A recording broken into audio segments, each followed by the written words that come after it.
ક્યાંય સાંભળવા જોવા મળતું નથી. બની શકે છે ઇતિહાસમાં એવા પાત્રો કદાચ થયા હોય, પણ એનું અનુલેખન ન થયું હોય. પણ જે કંઈ આપણને અનુલેખનના રૂપમાં પ્રાપ્ત થાય છે, કેટલા એવા અવતારી મહાપુરુષો થઈ ગયા જેમના સાધના કાળના જીવનચરિત્ર વિશે આપણે બહુ જાણતા નથી. અને એ માટે કદાચ એવું બની શકે કે આપણે ઘણી બધી બાતમીઓથી અજાણ હોઈએ, પણ જેટલી બાતમી આપણને વિશ્વના ઇતિહાસમાં મળે છે, ક્યાંય પણ શ્રી રામકૃષ્ણ દેવના જેવી મનની ઉચ્ચ અવસ્થાનું વર્ણન, એવી જાતની સાધનાઓનું વર્ણન, એવી જાતની મનની ઉચ્ચતમ અવસ્થાઓનું વર્ણન આપણને જોવા, સાંભળવા, વાંચવા મળતું નથી. સ્વામી વિવેકાનંદે જે કહ્યું હતું, if I had to do my education over again, I will simply not collect facts. I will first learn how to concentrate my mind, and then after getting that concentration of mind, I will apply it to whatever subject I want to know, and I will get it instantly. Swami Vivekananda કહે છે, જો મારી કેળવણી ફરીથી જો મેળવવાની હોય તો હું આ રીતે જ્ઞાન પ્રાપ્ત કરવાનો કોઈ પ્રયત્ન ન કરું. સૌથી પહેલાં તો હું મારા મનને કેળવવાનો પ્રયત્ન કરીશ, એકાગ્રતાની શક્તિ કેળવવાનો પ્રયત્ન કરીશ, અને જ્યારે એકવાર મારી પાસે એકાગ્રતા આવી જશે, બસ પછી ગમે તે બાતમી હું આંખના પલકારમાં મેળવી લઈશ. અને એ જ વાત શ્રી રામકૃષ્ણ દેવના જીવનમાં મળે છે. તેમણે ફોર્મલ એજ્યુકેશન મેળવ્યું નથી, ઔપચારિક શિક્ષણ મેળવ્યું નથી, નહિવત મેળવ્યું છે, પણ મનની કેવી એકાગ્રતા કે ગમે તે વસ્તુને જુએ છે, તરત જ મનમાં એની છબી પડે છે. ગમે તે વાતને સાંભળે છે, શ્રુતિધર તરત જ યાદ રહી જાય છે, અને તરત જ પછી એનો અમલ થઈ જાય છે. સાધારણ જીવનમાં જે મનની શક્તિ જોઈએ, એ મનની શક્તિ પોતાના ઉચ્ચતમ પ્રમાણમાં મળે છે. અને મનનું જે અતિચેતન અવસ્થાની જે સ્થિતિ છે મનની, એ પણ આપણને શ્રી રામકૃષ્ણ દેવમાં અદ્ભુત રીતે જોવા મળે છે. શ્રી રામકૃષ્ણ દેવમાં એકાગ્રતા બંને પ્રકારની, જેમાં આપણે કહ્યું કે એકાગ્રતા, બાહ્ય વિષયો પ્રત્યેની એકાગ્રતા કેળવવી તો પણ કંઈક સરળ છે, પણ ધ્યાનનો અર્થ છે એ મનની એકાગ્રતાને અંતર્મુખી કરવી, અને એ જરા વધુ કઠિન બની જાય છે. કેમ કે આપણું મન સ્વભાવતઃ જ બહિર્મુખી છે. પરાંચી ખાની વ્યતૃણ સ્વયંભૂ પરાંગ પશ્યતિ નાંતરાત્મન કશ્ચિત ધીર પ્રત્યગમાનમ એક્ષત આવૃત ચક્ષુ અમૃતત્વ મિચ્છન. કઠોપનિષદમાં કહે છે કે આ વિધાતાએ જાણી જોઈને જ પરાંચી ખાની, આ બધી ઇન્દ્રિયોને બહિર્મુખી બનાવી છે, મનને બહિર્મુખી બનાવ્યું છે, અને એટલે જ આપણે બહારની વસ્તુઓને જોવા, સાંભળવા માટે આપણી પ્રવૃત્તિ થાય છે. બહારની વસ્તુ પર મન એકાગ્ર કરવું તો પણ કંઈક વધુ સરળ છે, પણ મનને પાછું પોતાનામાં આવૃત કરવું, જે કે ધ્યાનની અવસ્થા કહે છે, એ તો વધુ કઠિન છે. અને ધ્યાનથી પણ ઊંચી અવસ્થા છે સમાધિ, કે જ્યાં મન ફક્ત એકાગ્ર નથી થતું પણ લય પામી જાય છે, નિર્વિકલ્પ સમાધિ. અને સવિકલ્પ સમાધિમાં કેવલ એક જ વૃત્તિને આશરે રહે છે, એ જે સપ્તમ સોપાન. તો એ સુધીની અવસ્થા શ્રી રામકૃષ્ણ દેવને એકવાર નથી થતી, મુહુર્મુહુ થાય છે. એટલું જ નહીં, કેટલા વર્ષો સુધી શ્રી રામકૃષ્ણ દેવની એવી અવસ્થા રહી કે જ્યારે સમાધિ અવસ્થામાંથી સાધારણ અવસ્થામાં પોતાના મનને લાવવા માટે કેટલા બધા એમને પ્રયત્નો કરવા પડે છે. એ અદ્ભુત વાત. સાધારણ માનવીને સમાધિ તો ફક્ત એક શબ્દ માત્ર છે. એ ભાવ સમાધિ, એની પરિકલ્પના, એના વિશેની સમજણ બૌદ્ધિક રીતે પણ મળવી બહુ મુશ્કેલ છે. એનો અનુભવ થવો અત્યંત કઠિન વાત. કદાચ કોઈકને જીવનમાં થાય કે ન થાય, બહુ જ વિરલાઓને એ સમાધિનો અનુભવ થાય, અને એ થાય તો પણ ટકે નહીં. એ અનુભવ બહુ ક્ષણિક થાય. એવી જે સમાધિ અવસ્થામાં જવું જે આટલું બધું કઠિન છે, શ્રી રામકૃષ્ણ કહે છે એમને માટે એટલું જ કઠિન છે પોતાના મનને સમાધિ અવસ્થાથી નીચે સાધારણ ધરાતલ પર લાવવું. અદ્ભુત. કેવું એ મનનું બંધારણ હશે, કેવી એ મનની એકાગ્રતા હશે.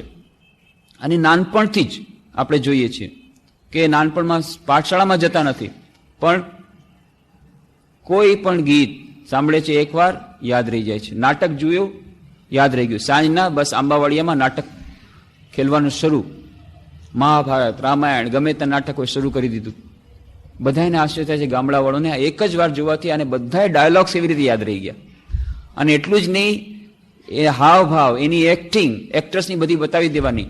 નાનપણથી જ બધા દેવી દેવતાની મૂર્તિ ઘડવાની, એમાં પોતાના પ્રાણ પૂરવાર કેવી રીતે બનાવવું, એમાં કેટલીક જાતના એ કોઈ પણ જાતની એમાં ભૂલ રહી ગઈ હોય, એ ખામી રહી ગઈ હોય, એને ઠીક કરવી. આ બધું અદ્ભુત કેવી રીતે આવડે છે નાનકડા બાળકને. તો એ મૂર્તિ ઘડવાનું હોય, ગીત ગાવાનું હોય, કે વાર્તા કહેવાની હોય, કે નાટક કરવાનું હોય. અને ગામડામાં ત્યારના વખતમાં તો બીજો કોઈ મનોરંજનનું સાધન નહીં, લોકો ભણેલા નહીં, તો શું કરે? હવે રામાયણ મહાભારતની કથા સાંભળવી છે તો કથાકારને બોલાવે. કથાકાર તો પછી એવા મળે નહીં ગામડામાં, એ પણ પોતે થોડુંક ભણેલા. તો જે હોય, ન મામા કાણતા કાણા મામો સારો, ઠીક છે, કથાકારને બોલાવ્યા. પછી એ કથાકાર આવી ગયા અને એમણે પોતાની ધપતી શરૂ કર્યું. તો કથાકાર છે એટલે એને સન્માન આપવામાં આવે, એને આવે ત્યારે એના માટે વિશેષ સ્થાન બેસવાનું સ્થાન, એના માટે હુક્કો આપવામાં આવે, એના માટે વિશેષ ભોજન. અને પછી એ પલાઠી ચડાવી અને અગળમ બગળમ સૂરમાં પોતાની શરૂ કરે.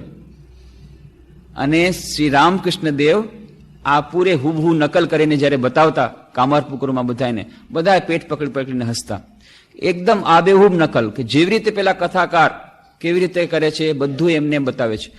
કહેવાનો અર્થ એ કે એવી મનની એકાગ્રતા કે એકવાર જુએ એ બધું ને બધું સમજી લે, એટલું જ નહીં પણ એને પાછું રિપ્રોડ્યુસ કરી શકે, એને પાછું પોતે અભિનયમાં બતાવી શકે.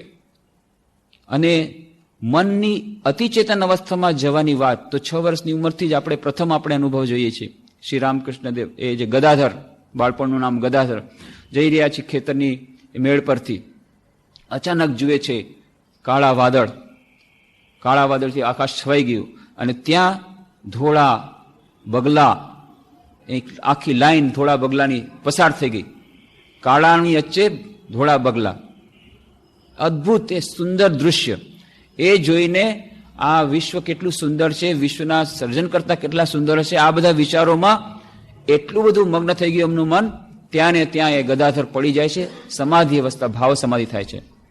ભાવ સમાધિ ગદાધરને જે થઈ, શ્રી રામકૃષ્ણ થઈ, એમાં જે રેકોર્ડેડ ફર્સ્ટ એ જે છે વિઝન કે ભાવ સમાધિ, આ પહેલી 6-7 વર્ષની ઉંમરથી જ એવી અતિચેતન અવસ્થા પ્રાપ્ત થાય છે. વિશાલાક્ષીના મંદિરમાં ગામડાની બહેનો જઈ રહી છે, વિશાલાક્ષીના મંદિરમાં, ત્યાં કામારપુકુરની બાજુમાં જ ગામ છે. અને ગદાધર કહે છે હું પણ જઈશ, નાનકડો 8 વર્ષનો બાળક. અને વચમાં એમને વિશાલાક્ષીનો ભાવ આવેશ થઈ જાય છે, ત્યારનો ભાવ આવેશ. કામારપુકુરમાં શિવરાત્રિના દિવસે એવી ત્યાં પ્રથા છે, આખી રાત જાગવું પડે, તો જાત્રા કરવી પડે, જાગરણ કરવું છે. તો ત્યારે તો ટીવી નહીં, વિડીયો નહીં, કાંઈ નહીં.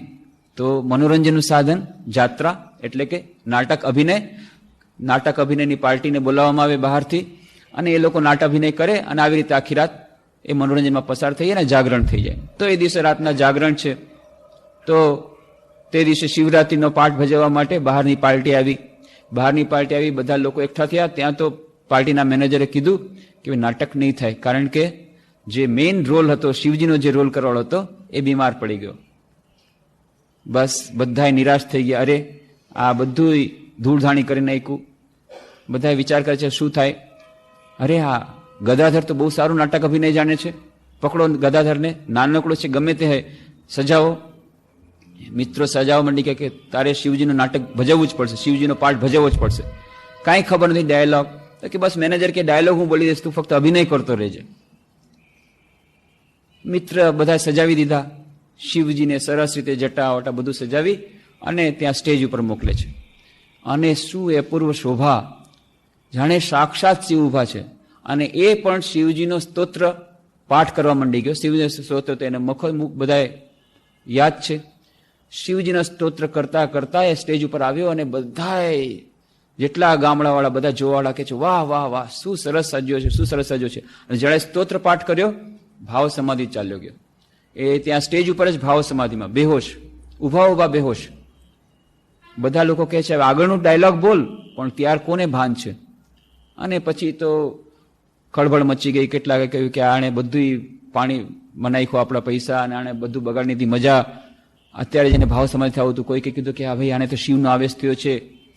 તો 3 દિવસ સુધી કહેવાય છે શિવજીનો આવેશ એમના પર રહ્યો ને એ સાધારણ અવસ્થામાં ના આવ્યા. આ તો નાનપણની વાત. પછી તો કેટલી બધી સમાધિ અવસ્થા, કેટલી બધી સાધન અવસ્થા કરે છે. ત્યાં દક્ષિણેશ્વરમાં મા કાળીની પૂજા કરે ને મા કાળીના દર્શન થાય. 64 તંત્રોની સાધના કરે ભૈરવ બ્રાહ્મણીને પાસે.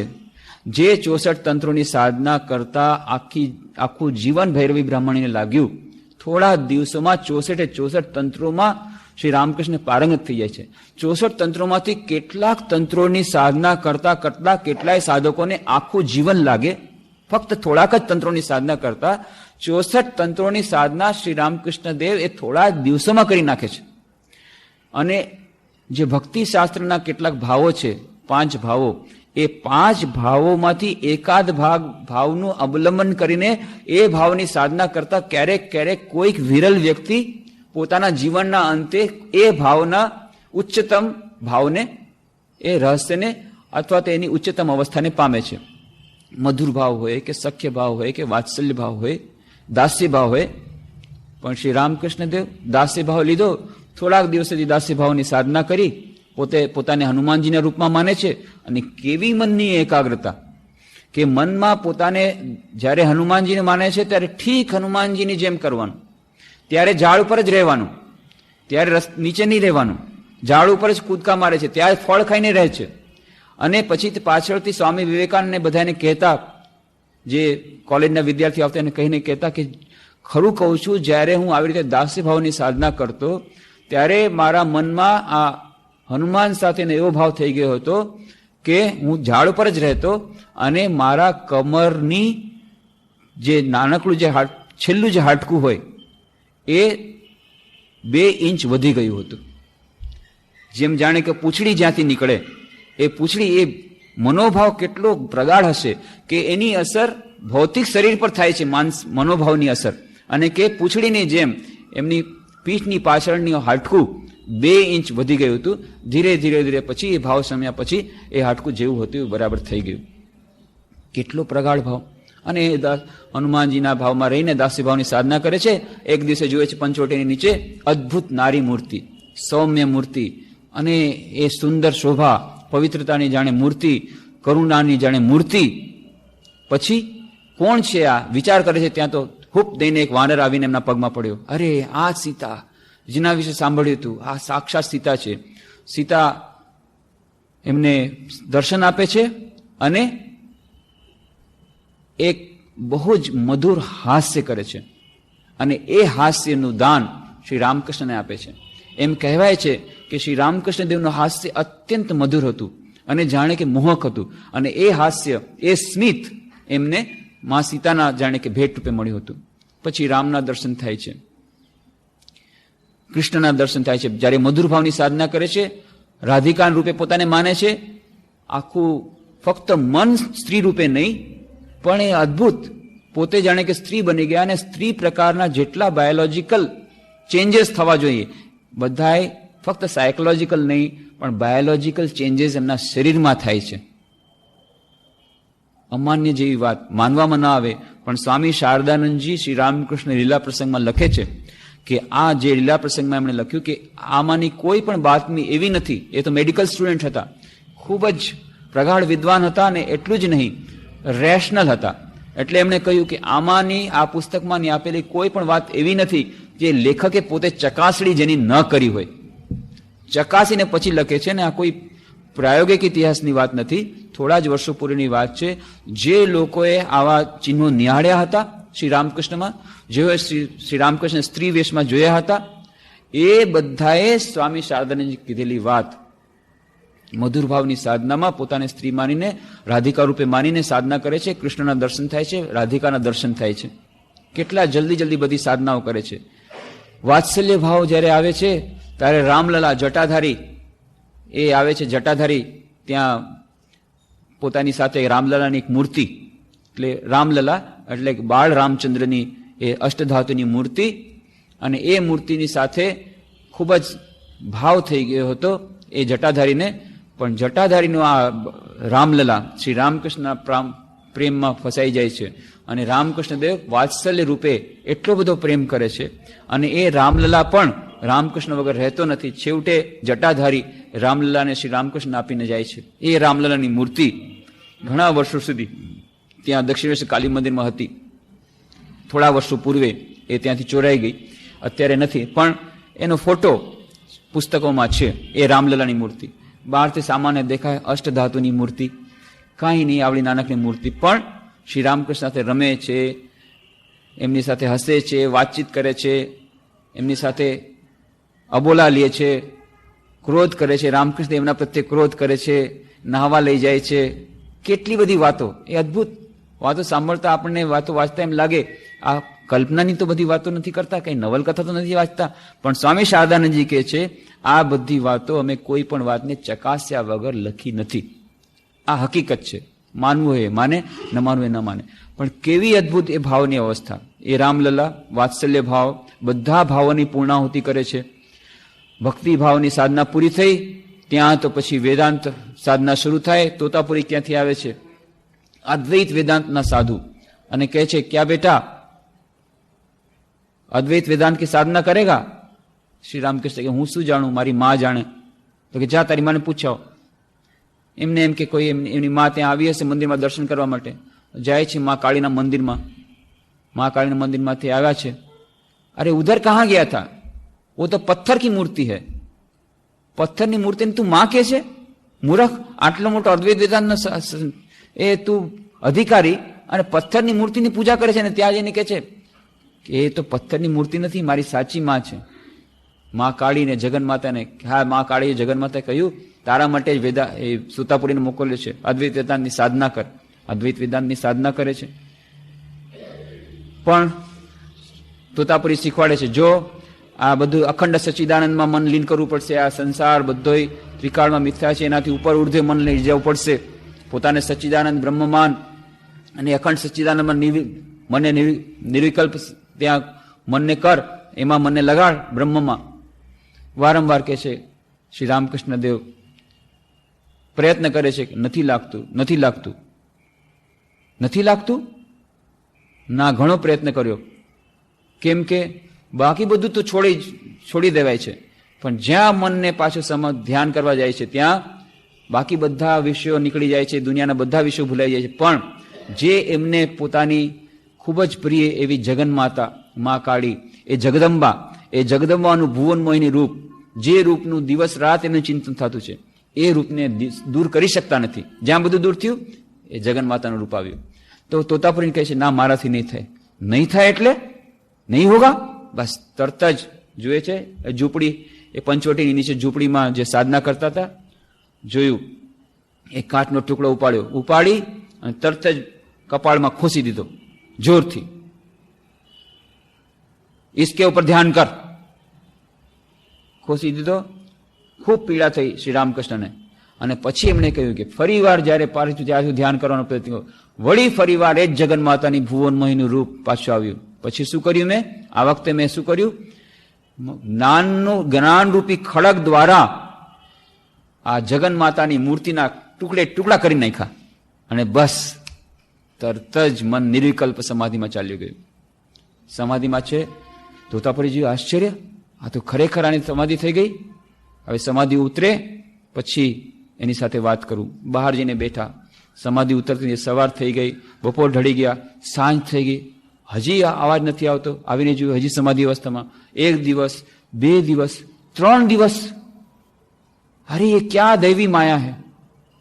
જે નિર્વિકલ્પ સમાધિને મેળવવા માટે 40 વર્ષો સુધી મને તપસ્યા કરવી પડી, 3 દિવસમાં નિર્વિકલ્પ સમાધિ થઈ ગઈ. છેવટે ઓમકારનો મંત્ર જાપ કરી નિર્વિકલ્પ સમાધિમાંથી બહાર લાવે છે. જેટલી સાધનાઓ, જે સાધનાઓ કરતા એક મોટા સાધકોને વર્ષોના વર્ષો લાગે, એ બધી સાધનાઓ 3 દિવસમાં શ્રી રામકૃષ્ણ, જે સ્વામી વિવેકાનંદ કહે છે ને કે જ્યારે મનની એકાગ્રતા વધી જાય ત્યારે જેમ 10 કલાકનું ભણવાનું 1 કલાકમાં થઈ જાય, મોટા મોટા જાડા ગ્રંથો સ્વામી વિવેકાનંદ એન્સાયક્લોપીડિયા બ્રિટાનિકા 10 ગ્રંથો 10 દિવસમાં વાંચી લે છે, એ જે આપણે જોયું. એવી જ રીતે ગમે તે કાર્ય મનનું, એ જ્યારે કોન્સન્ટ્રેશન હોય, મનની એકાગ્રતા વધુ થાય તો સમય બહુ જ ઓછા સમયમાં મોટામાં મોટું કામ થાય. વર્ષોની સાધના જે બીજા લોકોને લાગે છે, એ સાધના 3 દિવસમાં, ફક્ત 3 દિવસમાં શ્રી રામકૃષ્ણ પૂરી કરે છે. અને પછી તોતાપુરી ગયા પછી તો 6 મહિના સુધી શ્રી રામકૃષ્ણ નિર્વિકલ્પ સમાધિમાં રહ્યા. જે સમાધિ અવસ્થામાં રહેવાથી 21 દિવસમાં સાધારણ જીવનું મૃત્યુ થઈ જાય, પણ કોઈ દૈવી પ્રેરણાથી કોઈક એક સાધુ આવ્યો બહારથી, જોયું કે આના દ્વારા જગતનું કલ્યાણ થશે, દરરોજ આવી અને દંડો મારીને થોડુંક એમને બાહ્ય ચેતના લાવે, અને જ્યાં થોડીક બાહ્ય ચેતના આવી થોડુંક મોઢામાં અન્ન નાખી દે, ફરી પાછું નિર્વિકલ્પ સમાધિ. શ્રી રામકૃષ્ણ 6 મહિના સુધી નિર્વિકલ્પ સમાધિમાં રહ્યા. એના પછી જ્યારે ખૂબ આવી રીતે થયું, છેવટે એક દિવસે જગન્માતાએ કહ્યું, બેટા ભાવમુખમાં રહે, ભાવમુખની અવસ્થામાં રહે. અને આ ભાવમુખની અવસ્થાનું સાંભળી, ભાવમુખની અવસ્થા છે જાણે ઉંબરો, આ પારે નહીં, પેલે પારે નહીં, આ જગત અને અતિચેતન અવસ્થાનું જગત, આ બંનેની વચ્ચેની અવસ્થા છે ભાવમુખ. એ ભાવમુખની અવસ્થા બહુ જ સમજવી બહુ જ મુશ્કેલ, પણ શ્રી રામકૃષ્ણ કહે છે ભાવમુખ અવસ્થામાં. ત્યારે શ્રી રામકૃષ્ણ દેવ બાકીનું જીવન ભાવમુખ અવસ્થામાં ગાળે છે. નહીં તો નિર્વિકલ્પ સમાધિમાંથી નીચે ઉતરતું નહોતું. કેટલું અદ્ભુત બંધારણ માનનું કે આપણને એ ઉંબરો ઓળંગવો જ મુશ્કેલ લાગે છે. એ જ ઉંબરા પર શ્રી રામકૃષ્ણને ફોર્સિબલી, બળજબરીથી નીચે પોતાના મનને લાવવું પડે છે. આ એકાગ્રતા ધ્યાનની શક્તિનું પરિણામ. ધ્યાન જ નહીં, સમાધિ, એ જે મનની કેટલી બધી એકાગ્રતાની શક્તિ કે તેમને આ ઉચ્ચતમ અવસ્થા પ્રાપ્ત થાય છે. એના પછી ઇસ્લામ ધર્મની સાધના. ઇસ્લામ ધર્મની સાધનામાં પણ ગોવિંદ સુફીરાય પાસેથી ઈચ્છા થઈ, મારી ઇસ્લામ ધર્મની સાધના કરવી છે. તો આ મનની એકાગ્રતાનું જે એક ચાવી છે એ છે કે જ્યારે જે કામ કરો ત્યારે એ કાર્ય સિવાય બાકી બધાને ભૂલી જાઓ. અને આ શ્રી રામકૃષ્ણની ખાસિયત હતી. જ્યારે જે કાર્ય હાથમાં લે ત્યારે પછી એ કાર્યના માટેનું પૂર્ણ મન, શરીર બધું એમાં લગાડી દે અને બાકી બધા કામને ભૂલી જાય. અને પછી એના માટેની જેટલી તૈયારીઓ બધી કરવી પડે. ઇસ્લામ ધર્મની વાત આવી કે મારે ઇસ્લામ ધર્મની સાધના કરવી છે, બસ ત્યારે જે દરરોજ દેવી દેવતાને પૂજા કર્યા વગર જમે નહીં, બધાને ભોગ ધરાવે, રોજ કાળી માતાના દર્શન વગર ચાલે નહીં, કાળી માતાના મંદિરમાં જવાનું બંધ, ઓરડામાંથી જેટલા દેવી દેવતાની છબી કાઢી નાખી. અને જેવી રીતે મુસલમાનો કપડાં પહેરે એવી જ રીતે મુસલમાનો પ્રમાણે કપડાં પહેરવાના, જેવી રીતે એ લોકો ખાય એ જ ખાવાનું. મથુરબાબુને થયું આ તો બાબાજી મુશ્કેલ કરે છે. રાણી રાસમણીને જમાઈ મથુરબાબુ રામકૃષ્ણ કહે છે હું તો ખાઈશ તો મુસલમાન જેવું ખાય છે એવું જ ખાઈશ 3 દિવસ સુધી. 3 દિવસ સુધીની વાત નથી, ત્યારે તો સાધનાની વાત છે, પણ 3 દિવસ સુધી આવી રીતે તેઓ સાધના કરે છે. મુસલમાનની જેમ રહેવાનું, મુસલમાન જેમ ખાવાનું, મુસલમાન જેમ કરવાનું. અને ત્યારે બધા હિન્દુ દેવી દેવતાના ફોટા ઉતારી લીધા, મા કાળીના ત્યાં દર્શને જવાનું. અને 3 દિવસ પછી એમને પંચવટી નીચે ગૌર વર્ણ, ખૂબ ઊંચું એક દેહ, દાઢીવાળા એ મહાન વ્યક્તિત્વના એમને દર્શન થાય છે. 3 દિવસમાં ઇસ્લામ ધર્મની સાધનાના ઉચ્ચતમ અવસ્થાને પામે છે. અને પછી એ વ્યક્તિના દર્શન પછી એ પણ સગુણ બ્રહ્મમાં પલટાઈ જાય છે. અને સગુણ બ્રહ્મ પછી નિર્ગુણ બ્રહ્મમાં નો આનંદમાં એ બેહોશ થઈ મહાસમાધિની સમાધિ અવસ્થામાં, ભાવ સમાધિની અવસ્થામાં શ્રી રામકૃષ્ણ ચાલ્યા જાય છે. ખ્રિસ્તી ધર્મની સાધના જ્યારે શરૂ કરી, બાઇબલ વાંચ્યું, બાઇબલ સાંભળ્યું, ઈચ્છા થઈ અને પછી ખ્રિસ્તી ધર્મની સાધના કરી. એ બાઇબલ સાંભળ્યા પછી એ પ્રમાણે એમનું મન એમાં રહેવા લાગ્યું. અને પંચવટી નીચે ફરી પાછા એક ગૌરવર્ણ, ઊંચો દેહ અને ચપટું નાક, ઈસુ ખ્રિસ્તના દર્શન થાય છે. ઈસુ ખ્રિસ્ત એમને ભેટી પડે છે, એમનામાં સમાઈ જાય છે. સગુણ બ્રહ્મ અને નિર્ગુણ બ્રહ્મ બંનેના એમને એક સાથે દર્શન થાય છે. ફરી સમાધિ અવસ્થામાં જાય છે. આવી રીતે એક સાધારણ સાધકને જ્યાં આખું જીવન સાધના કરતા પણ જે ન મળે, એ શ્રી રામકૃષ્ણને મનની એકાગ્રતા દ્વારા, જે સ્વામી વિવેકાનંદે વાત કરી હતી કે જ્યારે એકાગ્રતા હોય ત્યારે વર્ષોનું કામ દિવસોમાં, મહિનામાં થઈ શકે, એ વાતને જ પુરવાર જાણે શ્રી રામકૃષ્ણ કરે છે. એ વર્ષોની સાધના એ શ્રી રામકૃષ્ણ દેવ ફક્ત થોડા દિવસોમાં કરી. કેટલા બધા ધર્મોની સાધના કરી, સાધના જ કરી નહીં, પણ એ સાધનાને પરિણામે પ્રત્યેક ધર્મના જે અંતિમ સત્ય તરફ સુધી પહોંચવાનું, એનું જે ક્લાઇમેક્સ, એ ક્લાઇમેક્સ પ્રાપ્ત કરી લેવાનું, એ પ્રાપ્ત કરી લે છે શ્રી રામકૃષ્ણ એક જ જીવનમાં. આવી રીતે સમાધિ અવસ્થામાં પણ રહેવાનું, સમાધિ અવસ્થામાં અતિચેતન અવસ્થામાં રહેવાનું, અતિચેતન અવસ્થામાંથી નીચે આવવા માટે કેટલા બધા પ્રયત્નો કરવા પડે. મારે આવું ખાવું છે, મારે આમ લેવું છે, એવી જાતની કંઈક વાત કરે. મારે પાણી પીવું છે એટલે બધા કોઈક વાર એમ કીધું તો કોઈ ભક્ત પાણી લેવા ગયા તો કે ના ના ના પાણી પીવાશે નહીં. આ તો બોલવું પડે કે આવી રીતે બોલવાથી કોઈને કોઈ વાસના રાખવાથી માંડ માંડ મન નીચે આવે. અને ક્યારેક ક્યારેક તો જેમ પેલા સંન્યાસી દંડો મારી મારીને એ મનને નીચે લાવીને એમને ખવડાવે છે. આવી રીતે આપણને જ્યાં સમાધિ અવસ્થામાં, આપણની તો વાત અલગ છે, મોટા મોટા સાધકોને જે સમાધિ અવસ્થામાં પહોંચવા માટે જે કામ અશક્ય લાગે અને જો પહોંચી પણ જાય તો પછી સમાધિની અવસ્થામાં એ સમાધિ અવસ્થાને જાળવી રાખવી મુશ્કેલ લાગે, ત્યાં શ્રી રામકૃષ્ણ દેવને સમાધિ અવસ્થાથી નીચે લાવવામાં એટલી જ તકલીફ પડે છે, પોતાના મનને નીચે લાવવા માટે. અદ્ભુત. તો ફોર્મલ એજ્યુકેશન ન હોવા છતાં એકાગ્રતાની શક્તિ દ્વારા માણસ ક્યાં સુધી પહોંચી શકે છે. અને આપણે જે વાત કરી હતી, ફક્ત બાહ્ય અંતરજગતમાં જ એ એકાગ્રતા મદદ કરે છે એટલું જ નહીં, બાહ્ય જગતમાં જ એ જ એકાગ્રતા જ્યારે બાહ્ય વિષયો પર લાગે છે ત્યારે જીવનમાં સફળતા મળે છે.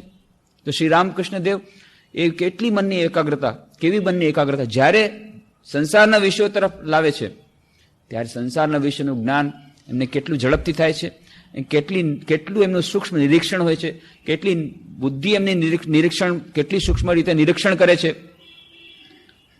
ત્યાં ગયા, સ્ટુડિયોમાં લઈ જવામાં આવ્યા એમને ફોટો ખેંચાવવા માટે. સ્ટુડિયોમાં બધું જોયું, બસ આવીને તરત જ એમને કંઈ જોયું સ્ટુડિયોમાં કેવી રીતે આ ફોટોગ્રાફ કેવી રીતે લે છે ખબર છે?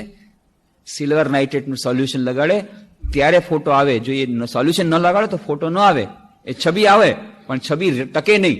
એવી જ રીતે ભક્તિરૂપી સિલ્વર નાઇટ્રેટનું સોલ્યુશન લગાડવાનું, ત્યારે પ્રેમરૂપી ભક્તિરૂપી હશે તો ઈષ્ટ દેવતાની મૂર્તિ તમારા હૃદયમાં ટકશે. તરત જ ઉદાહરણ થઈ ગયું. સર્કસ જોવા ગયા, વિલ્સન સર્કલ, એ જે વાત કરી, જુએ છે પેલી મેમ ઘોડા ઉપર એક પગે ઊભી છે, ઘોડો ચારે તરફ દોડે છે, ઘોડો રિંગમાંથી કૂદે છે ને ત્યારે પેલી મેમ રિંગની ઉપરથી કૂદે છે, પાછી ઘોડા ઉપર જઈને એ જ જગ્યાએ જ્યાં ઘોડો પડ્યો ત્યાં જ જઈને પાછી ઉભી રહી છે, ફરી પાછી એક પગે ઉભી રહે છે ને ફરી ઘોડો દોડે છે. સર્કસ જોઈને આવ્યા, શ્રી રામકૃષ્ણ કહ્યું, જોયું પેલી મેમને કેટલા વર્ષની એણે કેટલી વર્ષની એણે અભ્યાસ કર્યો છે, કેટલા વર્ષનો, ત્યારે આવી રીતે કરી શકી. એવી જ રીતે અભ્યાસ દ્વારા પોતાના મનને એકાગ્ર કરી શકાય છે અને અભ્યાસ દ્વારા અશક્ય કાર્ય પણ શક્ય બની જાય છે. નિરંતર અભ્યાસ દ્વારા તરત જ થઈ ગયું. ઝૂ જોવા ગયા તો સિંહને જોઈને જ એમને આ તો જગન માતાનું એ છે વાહન છે સમજીને સમાધિમાં ચાલી ગયા. તો બાકી આખર જોઈ ન શક્યા. એટલે પાછા આવ્યા એટલે ભક્તોએ કહ્યું કે શું થઈ ગયું? કે સિંહ વાહન જોઈને જ બસ સમાધિ. તો કે સારું થયું, જો આ બધા વાહનો તમે જોત તો 6 મહિનાનો તમારો સ્ટોક થઈ જશે ઉપદેશ દેવાનો. એ રામકૃષ્ણ કથામૃતમાં જ વાત આવે છે કે એક એક વસ્તુ જોવાથી કેટલી બધી વાત. મ્યુઝિયમ જોવા ગયા, થોડુંક જોયું, સમાધિ અવસ્થા, બહુ સારું થયું. મ્યુઝિયમની બધી વાતો જોત તો અમારે કેટલો બધો ઉપદેશ સાંભળવો પડતો. કેટલી એક એક વાતોથી કેટલા બધા ઉપદેશ નીકળી જાય. એકવાર એમને સાંભળ્યું માઇક્રોસ્કોપ દ્વારા જે વસ્તુ આપણને આંખેથી ન જોઈ શકે એ બધી વસ્તુ જોવા મળે અને આવડી નાની વસ્તુ ખૂબ મોટી થઈ જાય. માઇક્રોસ્કોપ, મને માઇક્રોસ્કોપ જોવે છે. માઇક્રોસ્કોપ હવે ક્યાંથી લાવે? ત્યારના વખતમાં માઇક્રોસ્કોપ એટલો અવેલેબલ નહીં. તો સ્વામી પ્રેમાનંદજી, સ્વામી વિવેકાનંદ ગુરુભાઈ હતા, રામકૃષ્ણના શિષ્ય બાબુરામ મહારાજ, એમના ભાઈ ડોક્ટર બિપિન બિહારી ઘોષ, એ ડોક્ટર બન્યા હતા, મેડિકલમાંથી નીકળ્યા હતા અને એમને ભેટ રૂપે એક માઇક્રોસ્કોપ મળ્યું હતું. અચ્છા, એ માઇક્રોસ્કોપને એમની સાથે એ માઇક્રોસ્કોપ લઈને આવ્યા રામકૃષ્ણ દેખાડવા માટે. પણ એ દિવસે રામકૃષ્ણ દેવની એટલી ઊંચી અવસ્થા, સમાધિની અવસ્થા, ખૂબ એમણે પ્રયત્ન કર્યો પણ પોતાના મનને નીચે લાવી ન શક્યા, માઇક્રોસ્કોપ જોઈ ન શક્યા. આવી રીતે પોતાના મનને નીચે લાવવા મુશ્કેલ પડે. અને જે કોઈ પણ વસ્તુને જુએ, સાધારણ પદાર્થોને, તો સાધારણ વિષયનું જ્ઞાન પણ એટલું બધું એમનું મન એકાગ્ર થઈ જાય, એમાંથી બધી વસ્તુને જાણીને પછી એ વસ્તુનો વ્યવહાર કરે. અને કોઈ પણ વસ્તુને એટલા જ માટે આ સૂક્ષ્મ નિરીક્ષણ ભાવને કારણે જ સુંદર ઉદાહરણ આપી શકતા, કોઈ પણ વસ્તુને સમજાવી શકતા. કારણ કે એટલું પાવર ઓફ ઓબ્ઝર્વેશન, એટલું સૂક્ષ્મ એમનું બધું નિરીક્ષણ કરવાનું સૂક્ષ્મ ભાવ કે ગમે ત્યારે એમને કોઈ પણ વસ્તુ સમજાવવા માટે તરત જ ઉદાહરણ મળી જતા. અને દૈનંદિન જીવનમાંથી ઉદાહરણ આપે છે, તરત જ સમજમાં આવી જાય છે. શ્રી રામકૃષ્ણ દેવ વાત કરી રહ્યા છે સાંખ્ય યોગની. કેટલી બધી ઊંચી દર્શનની વાત, સાંખ્ય, વેદાંત. તો જુઓ સાંખ્ય છે ને એમાં પુરુષ અને પ્રકૃતિ હોય. પુરુષ કેવો છે? પુરુષ ચૈતન્ય સ્વરૂપ છે, પણ એ નિષ્ક્રિય છે. પ્રકૃતિ એ જ કામ કરે છે, પણ એ જળ છે. કામ કરે છે એ જળ છે. પુરુષ નિષ્ક્રિય છે, એ ચૈતન્ય છે. એ સમજમાં નથી આવતું શું પુરુષ અને શું સ્ત્રી, આ પુરુષ અને પ્રકૃતિ, પુરુષ પ્રકૃતિ આ બે સાંખ્યના દર્શન પ્રમાણે સમજમાં નથી આવતું. કેટલા બધા બેઠા છે, એમાં કોઈ ડોક્ટર છે, કોઈ એન્જિનિયર છે, કોઈ ભણેલા ગણેલા છે, કોઈ ભક્ત છે. જોયું, બધાને મોઢું જોયું, બધાએ મોઢું વકાસીને બેઠા છે. આ દર્શન શાસ્ત્ર સમજાતું નથી. અરે સમજ્યા નહીં તમે? અચ્છા જો તમને સમજાવું છું. જુઓ, કોઈ મોટા ઘરમાં વિવાહ થાય ત્યારે શું થાય? ખૂબ એ લોકો મોજ મજા કરે, ખૂબ તૈયારીઓ કરે. પણ જ્યારે તૈયારીઓ કરે તો જે ઘરધણી હોય એ ઘરધણી શું કરે? એક જગ્યાએ બેઠો હોય સોફા ઉપર, બેઠો ઓર્ડર કરે, આમ કરવાનું છે, તેમ કરવાનું છે, હુક્કો પીતો હોય. અને ધણિયાણી સ્ત્રી એ ચારે તરફ દોડાદોડ કરે છે, આને બોલાવવાનું છે, આને ઇન્વિટેશન આપવાનું છે, પલાણું કરવાનું છે, એ આમ થઈ ગયું. વચમાં એને રિપોર્ટ આવે છે કે જો ઓલા ગેસ્ટનો તો ટેલિગ્રામ આવ્યો નથી, આ આવવાના નથી હજી સુધી. આ બેઠો ઓર્ડર આપે છે, ઠીક છે, વાહ બહુ સારું બહુ સારું. આવી ગયા ના આવી ગયા, બેઠા છે ચૂપચાપ એક જગ્યાએ. તો બસ આવી રીતે ધણિયાણી એવી રીતે આ પુરુષ પ્રકૃતિ બધાની સમજમાં આવી ગયું. પછી વાત આવે છે કે જુઓ, બ્રહ્મ અને તેની શક્તિ આ બંને અભેદ છે. બ્રહ્મ અને તેની શક્તિ અભેદ છે. આ શક્તિ સૃષ્ટિ સ્થિતિ પ્રલય કરે છે, પણ બ્રહ્મના સંસ્પર્શમાં આવીને, પણ બંને એક અભેદ છે. બ્રહ્મ અને શક્તિ અભેદ, આ વેદાંત સમજાતું નથી. અચ્છા જુઓ, સાધારણ તમે દાખલો, સાપ છે, સાપ જોયો ને? હા, સાપ ક્યારેક સાપ શું કરે? કુંડલી મારીને બેઠો હોય ને ચૂપચાપ, હા કુંડલી મારી, એનું નામ બ્રહ્મ. અને એ સાપ જયારે હલચલ કરે એનું નામ શક્તિ. તો એ જ બ્રહ્મ જયારે નિષ્ક્રિય છે, પોટેન્શિયલ ફોર્મમાં એ જ બ્રહ્મ, પણ એ જયારે કાઇનેટિક બની જાય, હલનચલન કરવા માંડી ગયો, એ જ બ્રહ્મનું નામ શક્તિ. તો બ્રહ્મ અને શક્તિ અભેદ છે. એ શક્તિ દ્વારા સૃષ્ટિ સ્થિતિ પ્રલય થાય, પણ એઝ અ સબસ્ટેટમ એ ચેતન તત્વ બ્રહ્મ એ જાણે કે કુંડલી મારેલો સાપ. તત્વ ઉદાહરણ દ્વારા સમજાઈ ગયું. પછી કહે છે જો ઈશ્વર અને એની માયા, આ બધું ઈશ્વરની માયા. આપણે બધા માયામાં જ છીએ, પણ ઈશ્વર પોતાની માયાથી લેપાતો નથી. ઈશ્વરને માયા સ્પર્શી શકતી નથી. કેવી રીતે? ઈશ્વરને કેમ માયા સ્પર્શી ન જાય? ઈશ્વર માયાથી પર છે. ઈશ્વરે માયાનું નિર્માણ કર્યું, પણ ઈશ્વરને માયાને સ્પર્શ કરતો નથી. ઈશ્વર માયાની ઉપર છે. નથી સમજાતું? શ્રી રામકૃષ્ણ દેવ કહે છે નથી સમજાતું. જો હું તમને ઉદાહરણ આપું. જુઓ, સાપના મોઢામાં ઝેર છે. એ ઝેર દ્વારા બીજાને જયારે કરડે છે ત્યારે બીજો મરી જાય છે, પણ સાપને પોતાને ઝેરથી કઈ થાય છે? કઈ નથી થતું. તેવી રીતે આ માયા ઈશ્વરની છે. ઈશ્વરની માયા ઈશ્વરને કઈ નથી કરી શકતી, બીજાને બધાને બાંધી દે છે. ઈશ્વર આ બંધનથી સ્વતંત્ર છે.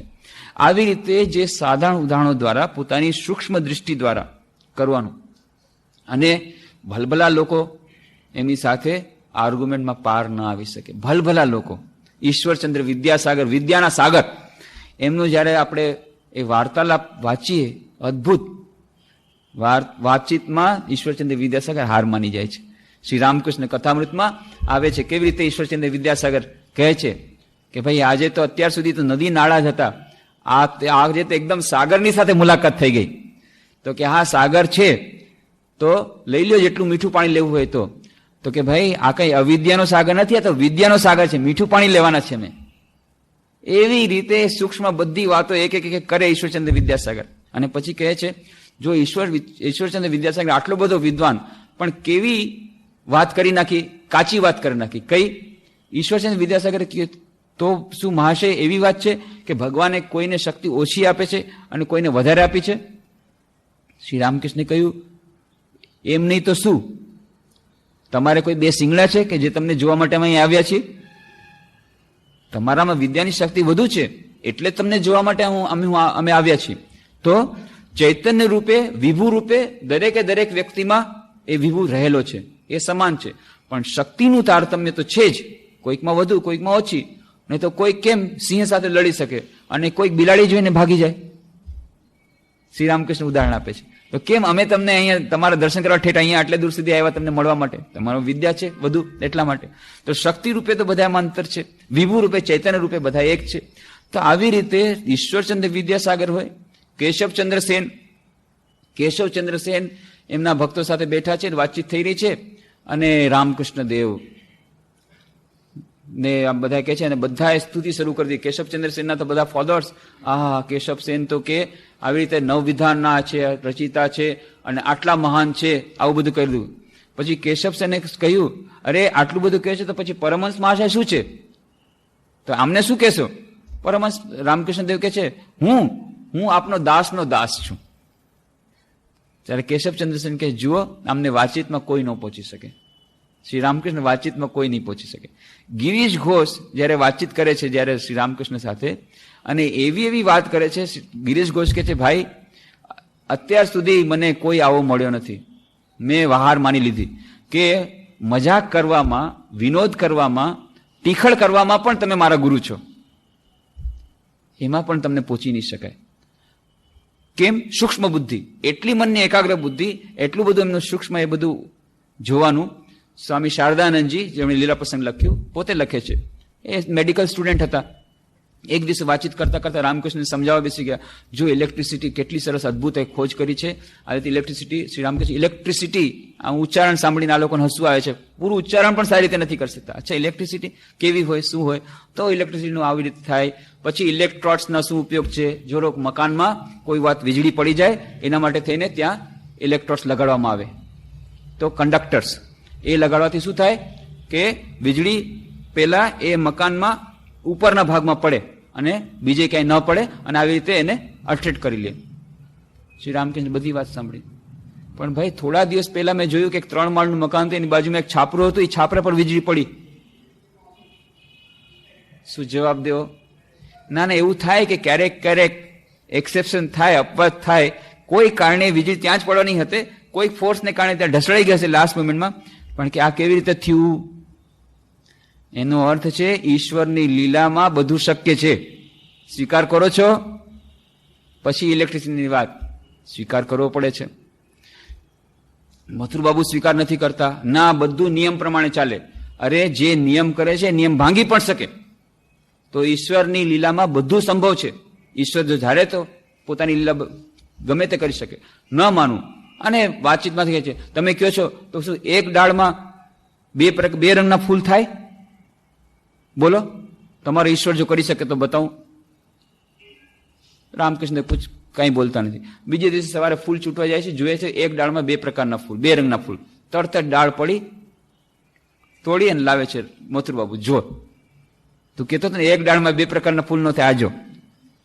ઈશ્વરની સૃષ્ટિમાં બધું શક્ય છે. તો કેવી સૂક્ષ્મ બુદ્ધિમાં પણ કોઈ પહોંચી નથી શકતા. જ્યારે અતિન્દ્રિયોની વસ્તુની વાત આવે છે, સમાધિ અવસ્થાની વાત આવે છે, ત્યારે તો અતિચેતન અવસ્થામાં. પણ જ્યાં ચેતન અવસ્થામાં આવ્યા, સાધારણ ભૂમિકામાં આવ્યા, તે સાધારણ ભૂમિકામાં પણ પછી એમને કોઈ પહોંચી શકતું નથી. સાધારણ રીતે એમ બને, કેટલાક લોકો સંસારની પેલી પારની વાત કરે, અતિચેતન અવસ્થાની વાત કરે, અથવા તો દર્શન શાસ્ત્રની વાત કરે, તો એવું કહેવાય છે કે ભાઈ he is A philosopher. Philosopher છે એનો અર્થ છે કે એને ભૂલવાની ટેવ છે. કોઈ પણ વસ્તુ ભૂલી જાવી, ટેબલ ઉપર ભૂલી ગયા, પોતાનો રૂમાલ ભૂલી ગયા, આ ભૂલી ગયા, અને ભૂલવાની જેને વધારે ટેવ હોય એને કહેવાય કે ભાઈ આ ફિલોસોફર બની ગયો છે. તો ફિલોસોફરની જે વાત કરતા હોય, આ સંસારની પહેલાની બધી વાતો કરતા હોય, તો સાધારણ રીતે એમ માનવામાં આવે છે અને પછી આ સંસારની વસ્તુઓનું ભાન રહેતું નથી. પણ રામકૃષ્ણ દેવમાં અદ્ભુત. અતિન્દ્રિય અવસ્થામાં હંમેશા રહે છે, સમાધિ અવસ્થામાં હંમેશા રહે છે. પણ એક દિવસે ભક્તો અને ગયા છે ત્યાં પંચવટી નીચે, ત્યાં બેઠા, વાતચીત થઈ, અને પછી ઓરડામાં આવી ગયા. ઓરડામાં આવીને પાછા બેઠા. ત્યાં રામકૃષ્ણ દેવ કહે છે, અરે મારો ટુવાલ ક્યાં છે? ટુવાલ? ઓ, એ તો ત્યાં રહી ગયો. જા જા જા જા. પછી વઢે છે કે મારી આટલી ઉચ્ચ અવસ્થા છે, મુહુર્મુહુ સમાધિમાં જાઉં છું, પણ આજ દિવસ સુધી હું કોઈ વસ્તુને ભૂલ્યો નથી. તમારે ભૂલ કેમ થાય? તો સાધારણ જીવન વ્યવહારમાં વસ્તુમાં, ઓરડામાં ગમે તે અસ્તવ્યસ્ત રહી નહીં. જે વસ્તુ જ્યાં છે ત્યાં જ રહેવી જોઈએ, એકદમ. કે અંધારામાં પણ તમે કાઢી શકો. જે વસ્તુ જ્યાં રાખેલી છે, આ કોટ ત્યાં રાખેલો છે, કબાટ ત્યાં છે, કબાટના પેલા માળમાં પેલાની વસ્તુ આવી રીતે વસ્તુ છે, એ આડીઓડી થાય તો રામકૃષ્ણ ખૂબ એ કહેતા વટવાટ નહીં. જે વસ્તુ જ્યાં હોવી જોઈએ વ્યવસ્થિત રહેવી જોઈએ. તો જ્યારે સંસારમાં મન લગાડે છે ત્યારે સંસારની સર્વશ્રેષ્ઠ એફિશિયન્સી, કાર્યદક્ષતા એમને જોઈએ છે.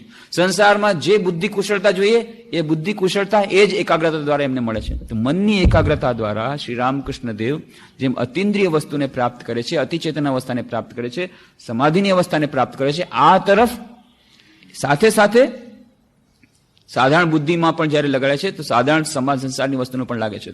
તો એકાગ્રતા અને આ સમાધિ અવસ્થાનું એ એકાગ્રતા અને ધ્યાનની આ જીવનમાં મહત્વ અને આ વિશેની આગળની ચર્ચા તેમજ આપણે જે વાત કરી હતી કે આપણા મનને પણ આપણે જાણવું જરૂરી છે. અવચેતન મન શું છે, ચેતન મન શું છે, સંસ્કાર, બીજ સંસ્કાર શું છે, કર્માશય શું છે, પતંજલિ યોગસૂત્ર પ્રમાણે આપણી ઇન્ડિયન સાયકોલોજીના માટે શું કરે છે, શું કહે છે, અને મોડર્ન સાયકોલોજી શું કહે છે.